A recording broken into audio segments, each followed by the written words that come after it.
Hello friends, welcome back to the channel. Today I'm going to discuss something very interesting, which is buying versus renting. Should you buy a house or should you rent a house? A highly debatable topic in a country like India, because people believe that real estate is the go-to investment for everyone, and you should buy a house as soon as you start working.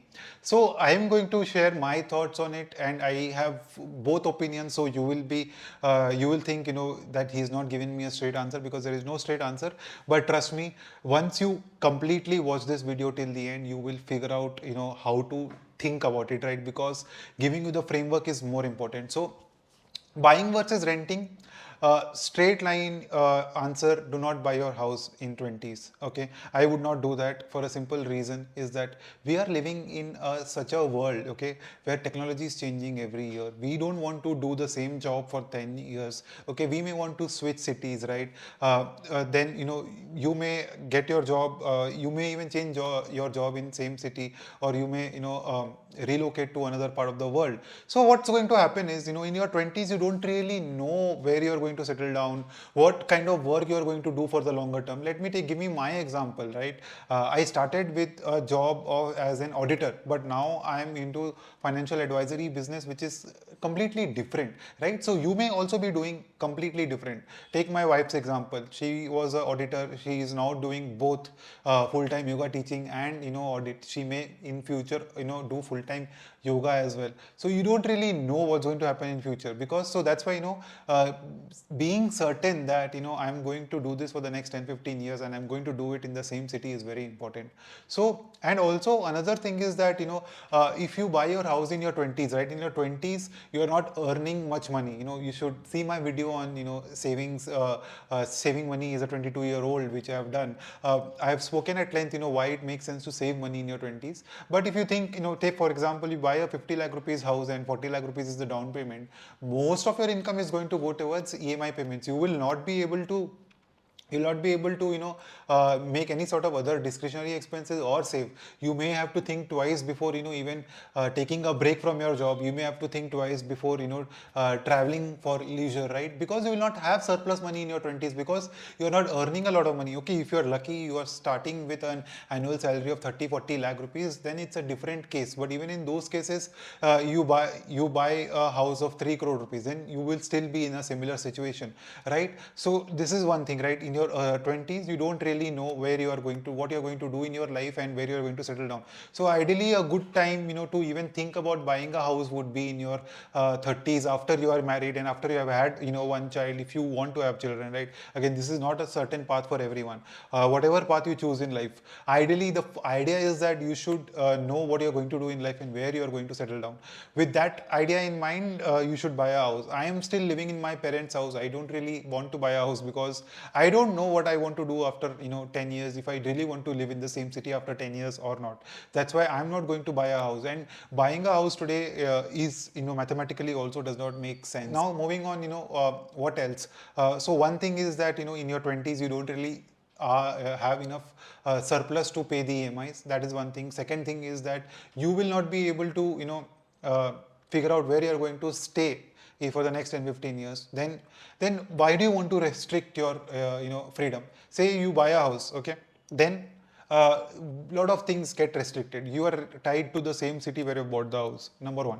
Number two, you will have to definitely do a job, and or make sure that you are making enough money to support your household expenses and also to pay the EMIs, right? So you are stuck in a job or in your business or whatever. You will not be able to take a break even for 3 months. That becomes more important, right? So that's why buying early again does not make sense. You don't want to restrict your mobility, and we are living in a world where you can work from anywhere, right? So why even bother about buying a house? Maybe you can think about staying in different cities for a year and changing cities. That's also possible, right? So these are some of the disadvantages of buying a house that immediately come to my mind. But there are advantages of buying a house also. Okay. I'm not against buying a house, but say for example, you are 35 years old, you are married, you have said you figured that you're going to stay in the same city, then I would suggest please go and buy a house. But then when you are buying a house, you should definitely keep certain things in mind, right? The current interest rate. how the interest rate cycle is working. Okay, what kind of interest rate you expect in the future, because most houses come with, most people take a loan for the house, and most loans come with a floating interest rate. So for example, let us take, people bought houses 2 years back at 6.3% interest rate. The interest rate currently is at 9%, and people's EMIs have increased by 10, 15, 20 years because of this same reason. You really have to understand how to, you really need to prepare for the house purchase, right? Then how much down payment to make and how much EMI you should have. Ideally, I would not recommend anyone having an EMI more than 20 or 25% of your annual income. Because see what happened with these people who bought houses 2 years back at 6.5% interest rate, and now the interest rate is almost 9%. If they are not increasing their the loan tenure, their EMIs are increasing significantly. So if your EMI was at 50% of your income, now it would be at 70, 75, 80% of your income, right? So how will you pay for your other expenses? Think about it. That's why make sure that your down payment, you have prepared for your down payment and have accumulated enough down payment so that your EMI is not more than 20-25% of your annual income. There are no thumb rules. There are thumb rules. If you Google it, you will find 20, 30, 40 thumb rules.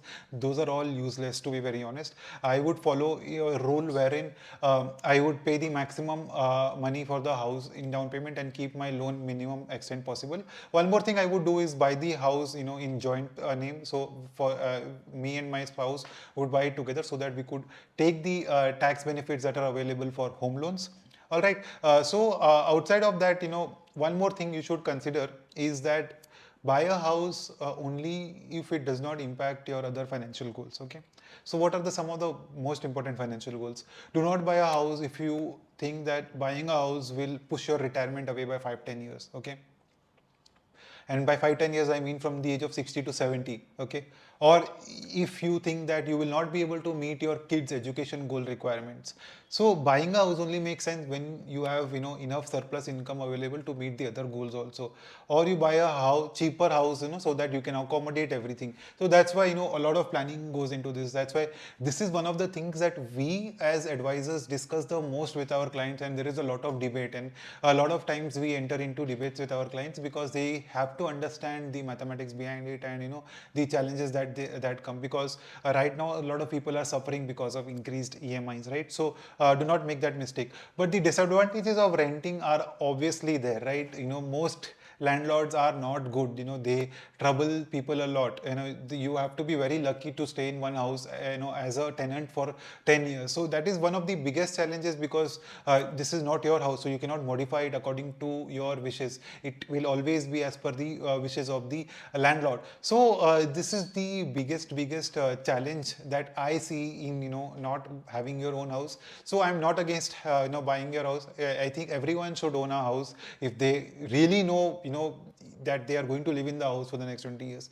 Buying a real estate as an investment may not be a great idea, because you have to ensure a lot of things. You're buying the right property, you are buying it at the right place, you are buying it at the right price, the rental yields are good, right? Because the rental yield is only 3%. Rental yield is basically rent earned on the cost of your investment, right? If the rental yield is only 3% after your expenses, after the brokerages, after the maintenance cost and all that, right? Then what is the point? Your fixed deposit is giving you 7.5% today, right? Because the capital appreciation in an apartment is not much. So really think deeply, and be very aware that you are getting into a 20-year commitment when you take a home loan, right? If you have a lot of money, you are earning a lot of money, no problem, pay in 100% in full, make a full down payment and buy the house. But if you don't have all these things, then you should definitely think very think a lot before making this decision. Let me know what you think. This is a very controversial topic, but I really wanted to put my thoughts out there. I hope this helps. Thank you for